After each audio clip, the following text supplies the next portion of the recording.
Assalamualaikum warahmatullahi wabarakatuh.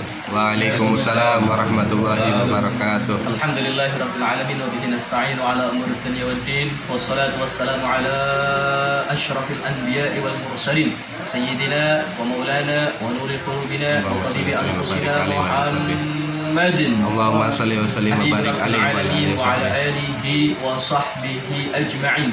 Subhanaka la ilma lana illa ma 'allamtana innaka antal alimul hakim. Rabbi shrah li sadri wa yassir li amri wahlul 'uqdatam min lisani yafqahu qawli bi jahin nabi Muhammad sallallahu alaihi wasallam.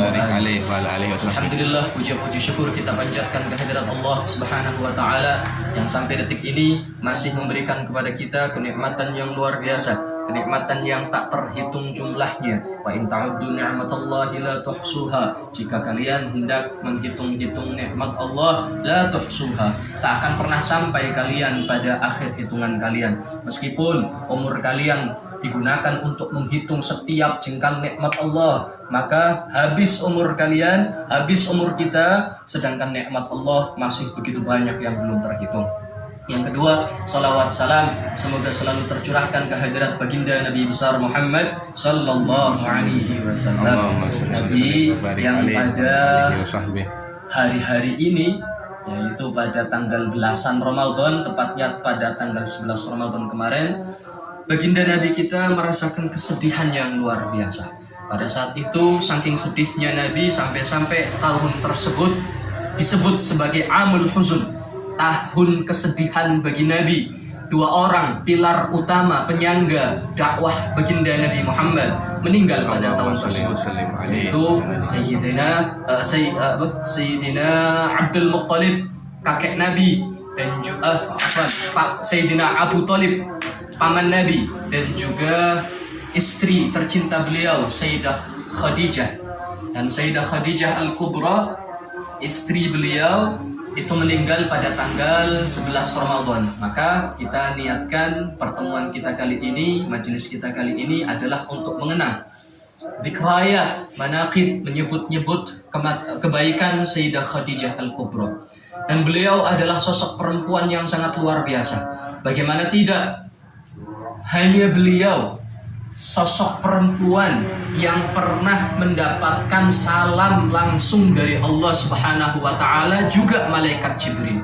Kalau Sayyidah Aisyah radhiyallahu anha, beliau mendapatkan salam dari malaikat Jibril, tapi Sayyidah Khadijah, beliau mendapatkan salam dari Allah dan malaikat Jibril. Itulah salah satu keistimewaan yang luar biasa. Satu ketika Nabi sedang duduk lalu didatangi oleh malaikat Jibril.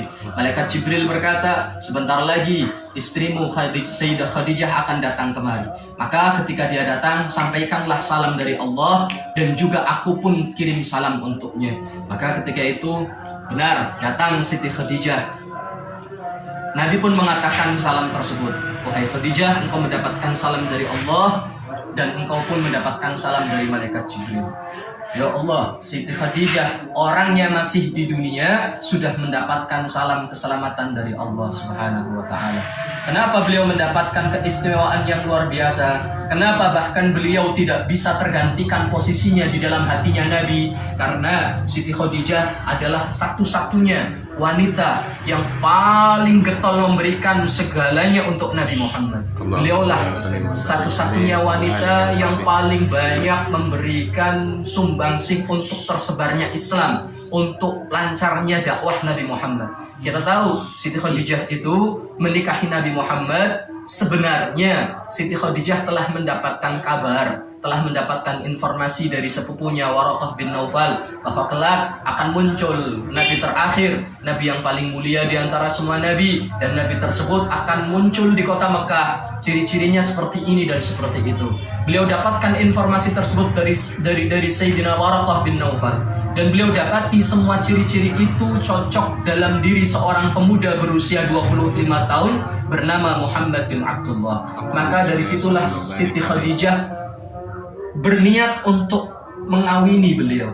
Makanya untuk mengetes, beliau utus Nabi Muhammad membawa barang dagangannya ke sana. Disertakan saat itu Maisarah untuk mengamati bagaimana selama di perjalanan. Ternyata selama di perjalanan memang benar ada banyak keajaiban yang ditemui oleh Maisarah.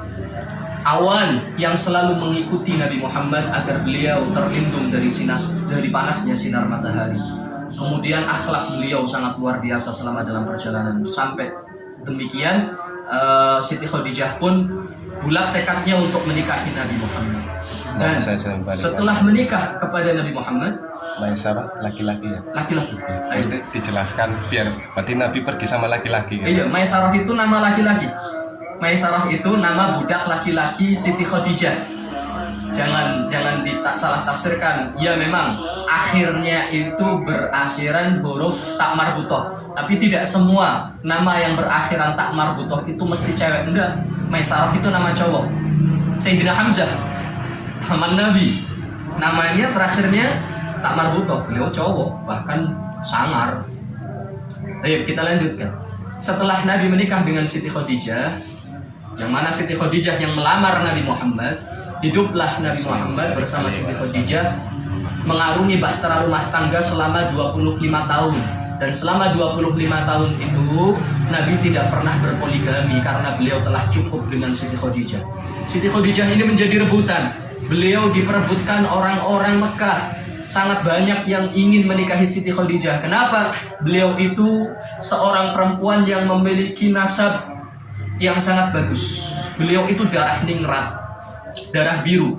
Kemudian beliau cantik luar biasa. Iya, kita menemukan catatan-catatan sejarah bahwa Siti Khadijah saat menikahi Nabi berusia 40 tahun. Nabi 25 tahun. Nabi masih bujang. Siti Khadijah sudah janda. Tapi ingat, perlu diketahui, 40 tahun janda Siti Khadijah, ummuna, ibunda kita, Ummul Mukminin, itu boleh diadu dengan perawan Tegal usia 18 tahun. Mesti perawan itu bakal minder dengan Siti Khadijah. Saking cantiknya Siti Khadijah. Julukannya Ratu Mekah. Ratu Mekah, ayo, ini julukan beliau, Ratu Mekah. Pemilik nasab yang sangat mulia, keturunan ningrat, cantik luar biasa. Beliau pun kaya raya. Ini sampai saking kayanya Siti Khadijah, disebutkan dalam sejarah bahwa sepertiga kekayaan kota Mekah, sepertiga kekayaan kota Mekah itu dimiliki oleh Siti Khadijah seorang. Ya, 2/3 udah ke wong Mekah kabeh, sepertiga khusus punya Siti Khadijah. Saking kayanya. Dan setelah Nabi Muhammad diangkat menjadi nabi, pertama kali beliau mendapatkan wahyu, melihat sosok malaikat Jibril sebelum turun surat Al-Muddatsir. Sosok malaikat Jibril dalam keadaan asli. 2 kali Nabi melihat malaikat Jibril dalam bentuk aslinya. Pertama, setelah dari Gua Hira mau pulang, itu melihat malaikat Jibril dalam bentuk asli. Kedua, ketika Isra wal Mi'raj, inda Sidratil Muntaha, ketika berada di Sidratil Muntaha. Nah, pertama kali Nabi melihat malaikat Jibril dalam bentuk asli, Nabi kaget. Nabi ketakutan. Beliau berlari menuju ke rumahnya.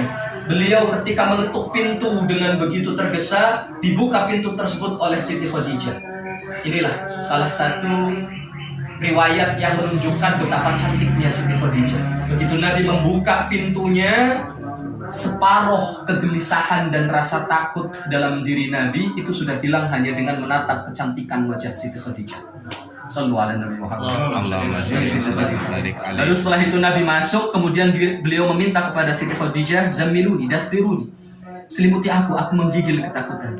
Maka saat itu diselimuti oleh Siti Khadijah, dipeluk, diberikan kehangatan, dan beliau, Siti Khadijah, memberikan kalimat motivasi. "Wahai suamiku, engkau ini orang baik, engkau ini bukan orang yang jahat. Apa yang kamu temui bukanlah makhluk yang akan mencelakakan kamu. Kamu pasti akan dijaga oleh Tuhan semesta alam. Maka tenanglah wahai suamiku." Kemudian turun surat Al-Muddatsir. Ini Siti Khadijah. Setelah Nabi mendapatkan perintah untuk menyebarkan Islam, setelah Nabi mendapatkan tanggung jawab risalah tersebut, Nabi pun berdakwah. Siang malam beliau berdakwah, dan sebagaimana kita tahu, semua dakwah pasti membutuhkan dana, dan Siti Khadijah lah penyokong dana terbesar dalam perjuangan dakwahnya Nabi Muhammad sallallahu alaihi wasallam. Sampai di awakhir lahadzatiha, di akhir-akhir detik-detik kewafatan Siti Khadijah, beliau yang dulunya memiliki sepertiga kekayaan kota Mekah, bahkan di akhir hayatnya setelah habis untuk perjuangan dakwah Nabi, Siti Khadijah itu bahkan tidak memiliki kain untuk kafannya beliau, karena semuanya habis untuk perjuangan Nabi. Beliau Siti Khadijah bahkan tidak ada satupun yang bisa untuk dimakan, sampai Siti Fatimah kecil itu meminum bukan air susu akan tetapi darah. Saking nggak ada lagi yang dikonsumsi oleh Siti Khadijah. Siti Khadijah seorang perempuan yang luar biasa, yang menginginkan kebahagiaan dirinya adalah semua yang membahagiakan suaminya. Begitu beliau menjadi istri Nabi Muhammad, beliau katakan kepada Nabi Muhammad, wahai suamiku, diriku dan semua kekayaan yang aku miliki ini adalah milikmu, maka silahkan kau pergunakan sesukamu. Dan saat itu juga kekayaan Siti Khadijah diberikan langsung kepada Nabi Muhammad. Allahumma sholli wa sallim wa Siti barik Khadijah alaihi. ketika beliau sedang merawat Siti Fatimah di rumah dalam keadaan sakit, Nabi Muhammad pun meminta izin kepada Siti Khadijah, bukan meminta izin, mengkabarkan kepada Siti Khadijah bahwa beliau akan keluar berdakwah. Maka Siti Khadijah dalam keadaan sakit menunjukkan wajah yang riang gembira agar Nabi Muhammad tenang dalam meninggalkan dirinya. Maka Nabi pun keluar. Kemudian Siti Khadijah setelah Nabi keluar, baru beliau tidur karena sudah saking luar biasa parahnya sakit yang beliau alami. Nabi setelah setengah hari, biasanya pulang agak lama, tapi karena istrinya sakit beliau pun pulang ingin menengok Siti Khadijah. Begitu terdengar suara langkah kaki Nabi, Siti Khadijah yang sedang tertidur, Siti Khadijah yang sedang istirahat mengalami sakit yang parah, beliau langsung bangkit karena mendengar suara telapak kaki Nabi melangkah. Beliau langsung pasang wajah yang ceria, ingin menyambut suaminya dengan wajah yang gembira. Begitu Nabi datang, Nabi melihat Siti Khadijah dalam wajah yang ceria. Nabi bertanya, bagaimana keadaanmu wahai Khadijah? Aku baik-baik saja wahai Rasulullah, jangan khawatir, engkau tinggalkan aku untuk berdakwah. Maka Nabi pun mengabarkan lagi, kalau begitu kamu akan saya tinggal karena dakwah saya belum selesai. Begitu Nabi keluar, maka saat itu Siti Khadijah pun berbaring dan tercabut nyawa beliau oleh malaikat Israil. Meninggal dalam keadaan terakhir ingin menyenangkan Nabi Muhammad. Dan bahkan sebelum beliau itu meninggal, ada satu pesan yang luar biasa yang disampaikan oleh Siti Khadijah. Apa pesannya? Wahai Rasulullah, andai kata nanti setelah aku mati Islam masih terus berjuang untuk disebarkan, dan Islam membutuhkan jembatan untuk menyampaikan dakwah ke seberang sana, namun Islam kehabisan dana, maka wahai Rasul, gali kuburku, ambil tulang belulangku untuk menyambung jembatan itu. Saking besarnya pengorbanan Siti Khadijah untuk Nabi Muhammad, maka tidak heran tak pernah ada yang bisa menggantikan posisi Khadijah di dalam hati Sayyidina Muhammad sallallahu alaihi wasallam. Mudah-mudahan yang sedikit ini bisa memperkenalkan kita kepada Siti Khadijah, betapa luar biasanya ibu kita Siti Khadijah. Maka akhirul kalam, usikum wa nafsi bitaqwallah. Assalamualaikum warahmatullahi wabarakatuh.